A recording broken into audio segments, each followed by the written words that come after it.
Quand les gens te demandent ce que tu fais dans la vie, tu réponds Boah, moi, je suis juste chauffeur d'autobus. Je suis juste secrétaire. Je suis juste commis aux pièces. Ou commis comptable. Oh, moi, je suis juste préposée à l'entretien. Moi, je suis juste caissière à l'épicerie. Moi, je suis juste serveuse au casse-croûte. Je suis juste plongeur au resto.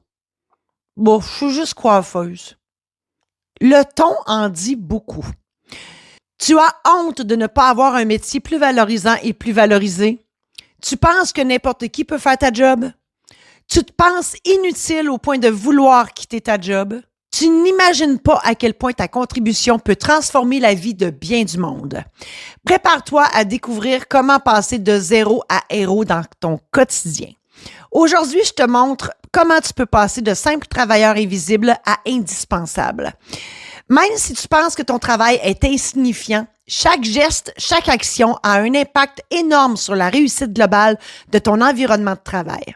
Dans cet épisode, je te partage l'histoire de Georges. Je te donne des trucs pour voir ton travail positivement et prendre conscience à quel point tes dons, tes talents et tes compétences sont importants. Merci de passer quelques minutes de ton temps avec moi aujourd'hui. Je suis Marie-Josée Saint-Laurent, créatrice de bonheur et de positif. Ma passion, c'est la création. Que ce soit en écriture, en édition, en conférence, en animation d'événements ou à titre de maître de cérémonie en tout genre, mon objectif, partager mes dons, mes talents, mes compétences pour améliorer ta vie positivement. En assistant à mon podcast, je te fais sauver du temps. Je t'aide à trouver ta voie et à réaliser tes rêves. Tu n'as qu'une vie à vivre. Autant vivre la bonne et la vivre pleinement. L'histoire de Georges, bon, écoute, Georges, il a 60 ans. Il est chauffeur d'autobus scolaire depuis 15 ans. Lui, il se dit, bon, je suis un parmi tant d'autres. Et les élèves qu'il y a dans son autobus, c'est des élèves du secondaire. Hein? On a tous passé par là. Donc, on s'entend que sa journée est remplie de moqueries, de méchanceté. Ça se bat dans l'autobus. Il se fait crier des noms quand il fait la police un peu. Bref, il vient à en détester sa job. Plus, il veut démissionner. Quand il arrive pour dire ça à son boss, il dit « Non, Georges, mais non, hey, j'ai besoin de toi, t'es mon meilleur. » Et il le pense pour vrai, là.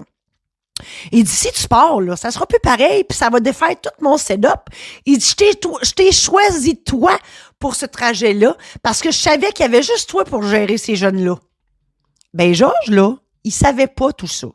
Lui, il pensait être bien ordinaire, puis pas capable de gérer ces jeunes-là. Là, le boss, il lui donne un truc. Il dit, écoute, Georges, il dit, utilise la psychologie adolescente 101. Prends le pire de la gang, là, puis demande-y de faire la police pour gérer le fjord qui se passe derrière l'autobus. Ben, crois-moi qu'on l'a pas. Georges, il a fait ça. Puis depuis ce temps-là, il n'y en a plus de problème. Puis le jeune, le pire de la gang, qui a maintenant la job de faire la police, ben, il est valorisé. Puis Georges, ben, il est heureux de travailler. Effectivement, Georges, écoute, il y avait une ambiance de travail assez ordinaire, merci. Puis en plus, il avait l'attitude de dire, moi, je suis juste chauffeur d'autobus. Moi, je suis un parmi tant d'autres. Tu sais, il se dévalorisait lui-même dans ce qu'il était. Donc, c'est sûr que ça transparaissait dans son attitude, ça, tu sais. Et ça a fait qu'il était désespéré à la limite de la dépression, puis il était plus capable d'endurer ça. Il était plus capable d'endurer ses journées de travail. Donc, oui, il voulait quitter son emploi. Mais, à force de jaser avec son patron, hein, c'est ce qu'il devait faire. Puis son patron, ben, Colin, il lui a montré à quel point il était important dans l'entreprise. Puis en plus, écoute, Georges, il pouvait même pas s'imaginer à quel point il était important. Puis Colin, à jaser avec son boss, ben, il y a eu des trucs pour gérer son problème avec le jeune qui était déplaisant. L'idée, l'important dans tout ça, c'est qu'il faut voir le verre à moitié plein. Il faut avoir une attitude de gagnant. Et il faut aussi être capable de jaser puis de trouver des solutions. Mais si tu restes tout seul dans ton problème, hein, on comprend que c'est plus difficile de trouver des solutions, sauf de laisser ta job. Je comprends que parfois, tu peux te sentir invisible dans ton travail et peu ou pas reconnu. Hein?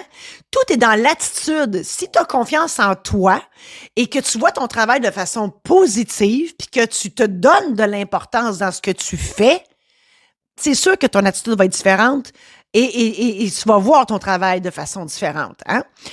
Georges, lui, il effectuait son travail dans l'ombre. Il se disait que, bon, il était un parmi tant d'autres. Donc, il avait vraiment une attitude peu valorisante lui-même à son égard.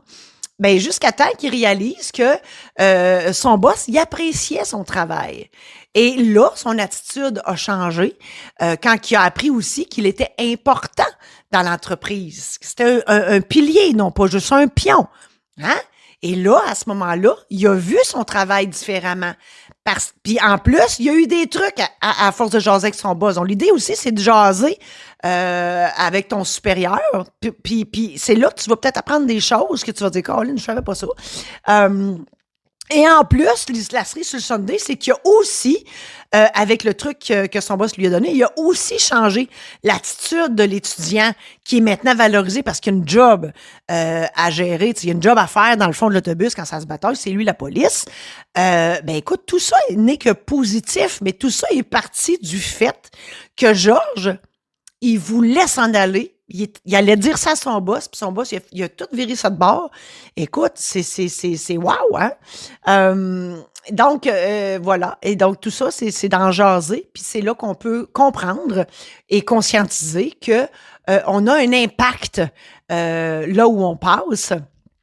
Et puis l'impact, des fois, c'est pas grand-chose, là. Des fois, ça peut juste être un sourire, une parole bienveillante ou user de psychologie, comme Georges dans mon histoire, ou simplement d'effectuer ton travail avec soin pour transformer le quotidien, le tien, et celui de ton équipe et celui de ton patron. Hein? Donc, tout est dans l'attitude positive de voir ton travail. Je vais faire une première analogie pour te montrer à quel point tu es importante là où tu travailles. Ben, imagine une horloge. Ben, on comprend une horloge, tu sais, une grosse horloge grand-père, là, ou une horloge à une église, ça va être encore mieux. On comprend que chaque pièce est importante dans un mécanisme d'horloge. Mais si la petite aiguille a dit non, moi je sac mon camp, je suis petite, je donne rien, je suis inutile parce que je suis trop petite, ben on comprend-tu que l'horloge ne marchera plus. Donc, toi, t'es la petite aiguille. Puis on peut dire la grande, on peut dire n'importe quoi, les chiffres, peu importe. T'es essentiel dans ton travail. Hein? Sans toi, il n'y a rien qui marche. Tout est désorganisé. Hein? Le boss à Georges, il l'a dit. Donc, t'es plus qu'une simple pièce. T'es une pièce importante du rouage qui fait toute la différence. Je pourrais aussi te raconter l'histoire de Jean-Marc. Hein? Jean-Marc, préposé à l'entretien dans une école primaire, lui, il a fait une différence parce que il saluait à tous les matins un élève en difficulté. Et ce simple geste-là a fini par créer un lien avec ce jeune-là.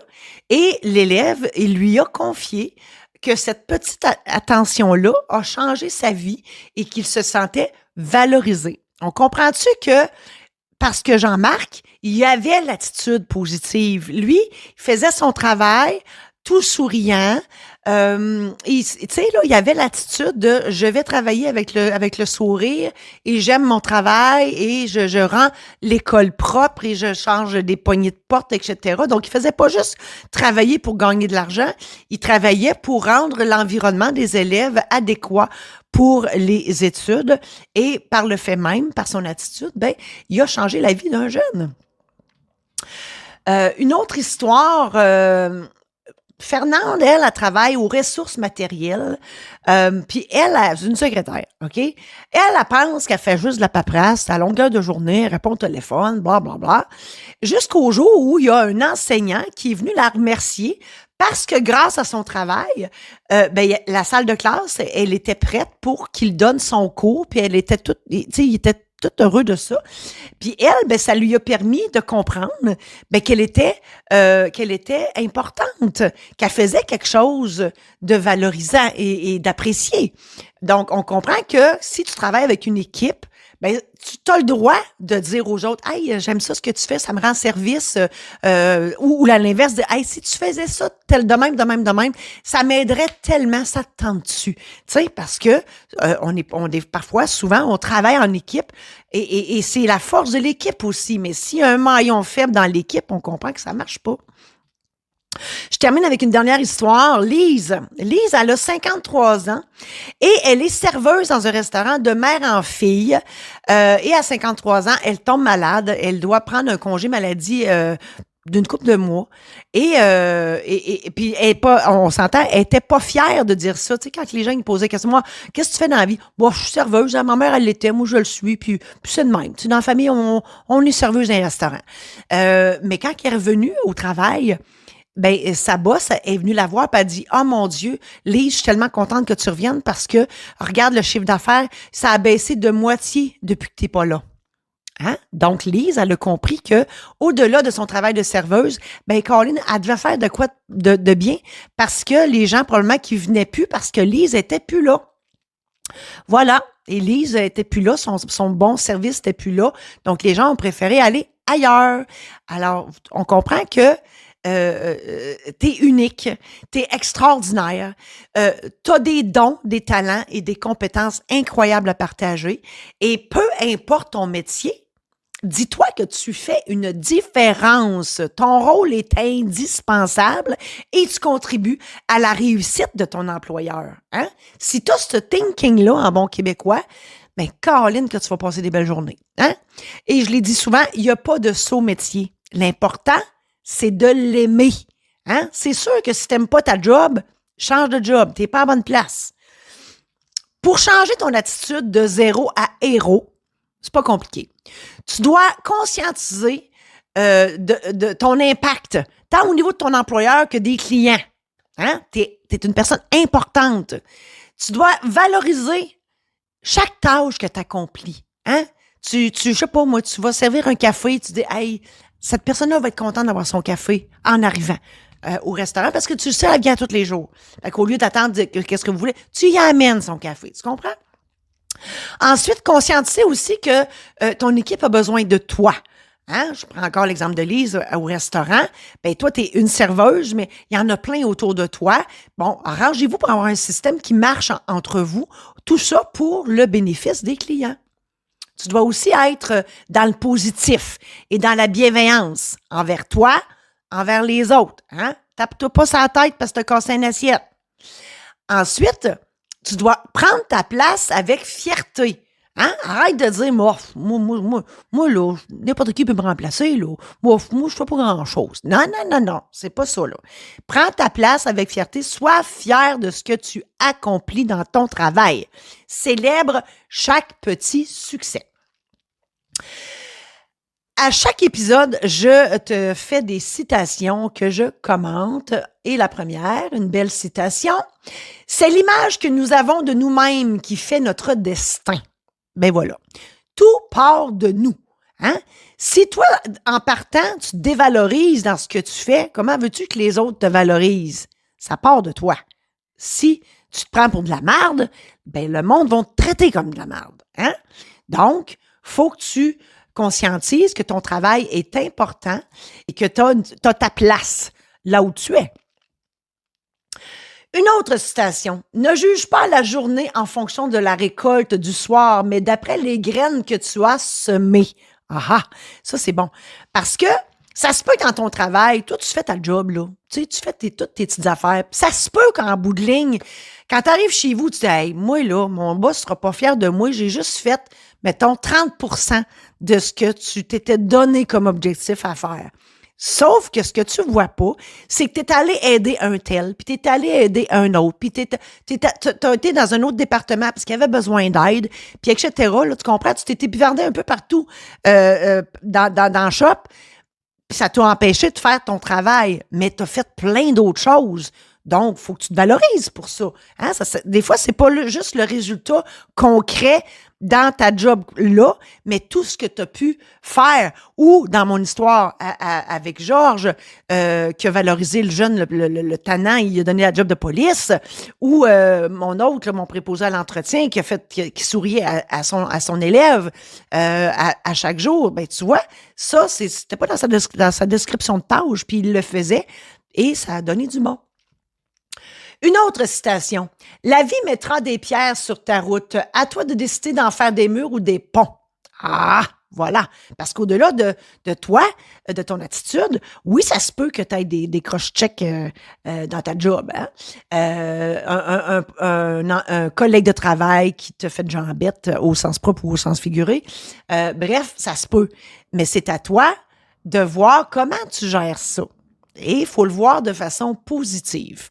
Des exemples, premièrement, il faut lâcher prise. Il faut lâcher prise sur la méchanceté des autres. Et tu donnes ta vengeance en sous-traitance en disant « la justice divine va s'en occuper ». Ensuite de ça, ben tu fais tes affaires. Hein? Tu t'en vas ailleurs, tu fais tes affaires, tu ignores cette personne-là. Puis tu fais ta petite affaire, point final. Une autre citation. Là où règne force intérieure et confiance en soi, disparaissent méfiance, peur et doute. Aha! Voilà. Alors, tout est une question de confiance en soi. Donc, je l'ai dit, si tu as confiance en toi, tu vas trouver que ton travail vaut la peine d'être fait, vaut la peine d'être bien fait et que tu es indispensable et que tu fais les choses bien. Et tu comprends ce que je veux dire? Là, je pourrais t'en parler de misère à 14 heures, mais tu comprends ce que je veux dire? Alors, tout est dans l'attitude. Donc, tout est dans ta force intérieure et ton attitude positive. Une autre citation. Rappelle-toi toujours, tu es capable, tu es important et tu es aimé. Ah! Je l'aime. Ben c'est ça. Hein? Moi, je dis souvent, regarde-toi dans le miroir, je suis bonne, je suis fine, je suis belle, je suis capable. Puis mettez ça au masculin pour les gars. Ben c'est ça. Parle-toi un petit peu. Hein?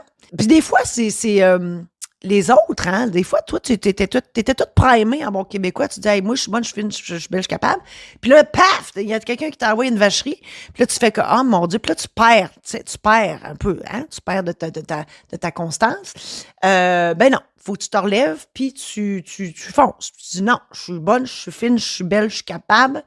Et si, oui, il y a des gens... c'est pas tout le monde qui nous aime. Ça se peut qu'il y ait du monde qui nous aime pas. Mais c'est comme ça. Puis tu l'acceptes, tu lâches prise là-dessus, puis tu t'en vas ailleurs. Une autre citation.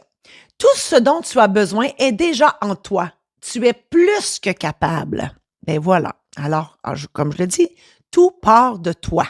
Donc, si tu penses que tu es un 0 ou une 0, ben c'est ça, ça part de toi. Moi, on est tous des héros, tout dépendant de notre attitude.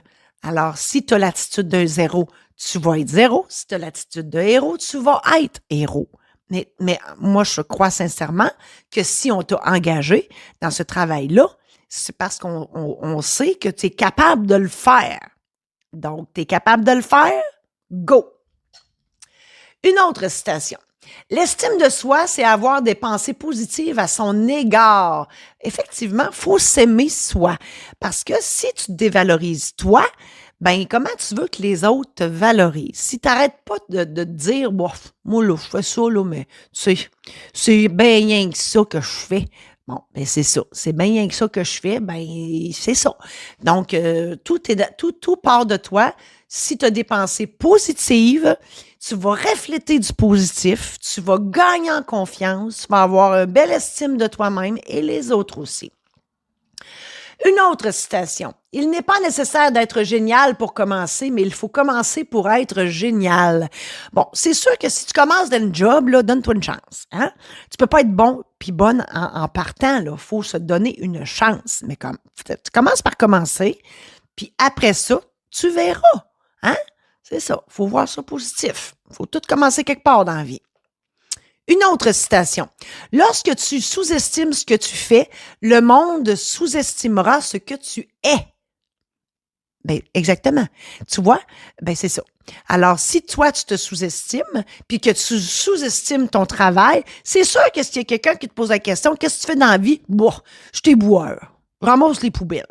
Bon, si tu le dis dans ce ton-là, puis dans cette attitude-là, l'autre va faire ah ouais. Tu sais, il fera pas wow, mon Dieu, t'es bon, t'es bonne, wow, t'as du courage, ou tu comprends? Ben, c'est ça, là. Hein? Ben voilà, t'as compris ce que je veux dire. Une autre citation. Je ne suis pas un super-héros, mais je suis bricoleur, c'est presque pareil. Ah, je trouve ça tellement beau. Ben, c'est ça, que tu fasses n'importe quoi dans la vie, hein? Ben, c'est presque pareil, parce que on est tous des héros dans ce qu'on fait. Et crois-le. Crois-le sincèrement, je l'ai dit, on est tous uniques, extraordinaires, merveilleux. On a des dons, des talents, des compétences. Donc, juste à ce titre-là, on est des super-héros. C'est sûr que on ne se voit pas aller. Donc, pour nous, c'est normal ce qu'on fait, ce qu'on est. Mais dis-toi-le, tu es super-héros et parce que c'est presque pareil comme ce que tu fais dans la vie. Une autre citation. Sauver une vie, vous êtes un héros. Sauver 100 vies, vous êtes infirmière. Ben voilà. J'ai beaucoup de respect pour ceux qui travaillent dans le domaine de la santé et dans le domaine de l'éducation aussi. Mais peu importe ce que tu fais dans la vie, tu es, à mon avis, un ou une héros parce que on a tous besoin de toi. On a tous besoin des autres pour que la Terre tourne comme du monde. Une autre citation. Il y a plus de héros dans l'ombre que dans la lumière. Ben, c'est ça, là. Mon Dieu. Il y a tellement de monde dans la vie qui mériterait d'avoir une médaille. Tu sais, là, on voit ça au McDo puis partout, là, tu sais, l'employé du mois, là. C'est parce qu'il faut qu'il en choisisse un, parce qu'on comprend-tu que tout le monde est important dans une business, hein, que ça parte du gars qui est dans le cour à bois versus la caissière versus la comptable, si je parle d'une quincaillerie. Bref, tout le monde est important, puis s'il y en a un de la gang qui est pas là, ben ça marche pas. Face à ton estime de toi au travail, tu as 2 options. La première, c'est que tu as honte de dire ce que tu fais dans la vie. Tu as choisi ce travail parce que tu ne savais pas quoi faire d'autre. Tu crois que tu es un pion remplaçable. Tu travailles pour gagner ta vie, point. Tu fais ta petite affaire jour après jour, sans plus. Tu exécutes les ordres du boss parce que tu es payé pour ça. Tu te dis que n'importe qui peut faire ta job. Ou, deuxième option, même si ton travail est peu ou pas valorisé, tu l'aimes. Tu donnes le meilleur de toi-même et tu es fier de ce que tu accomplis. Tu te dis que ta job doit être faite par quelqu'un et il vaut mieux que ce soit toi qui la fasse. Tu prends plaisir à travailler parce que tu conscientises faire une différence. Tu te dis que tant qu'à travailler, autant le faire dans la joie. Tu as à cœur le bien-être de tes collègues de travail et des clients. En résumé, je t'ai raconté les histoires de Georges, du préposé à l'entretien et de Lise. Je t'ai partagé des trucs pour voir ton travail de façon positive. Je t'ai partagé et commenté plusieurs citations qui font réfléchir. Je t'ai présenté des options possibles pour gérer ton estime de soi au travail. À toi de décider. J'espère sincèrement que tout ça t'a aidé et je te souhaite bonne chance dans l'appréciation de ton travail. T'es pas sûr d'être bien dans ton travail? Tu aimerais peut-être changer de job, mais tu as peur. Tu veux en jaser? Je suis passée par là et je peux t'aider à trouver la meilleure solution pour ton avenir. Pour en savoir plus, consulte le marijosésaint-laurent.com/bonheur 101. Aussi, je t'invite à te procurer ton guide gratuit au www.marijosésaint-laurent.com/guide gratuit. On reprend ça la semaine prochaine où je te jase de oui-dire.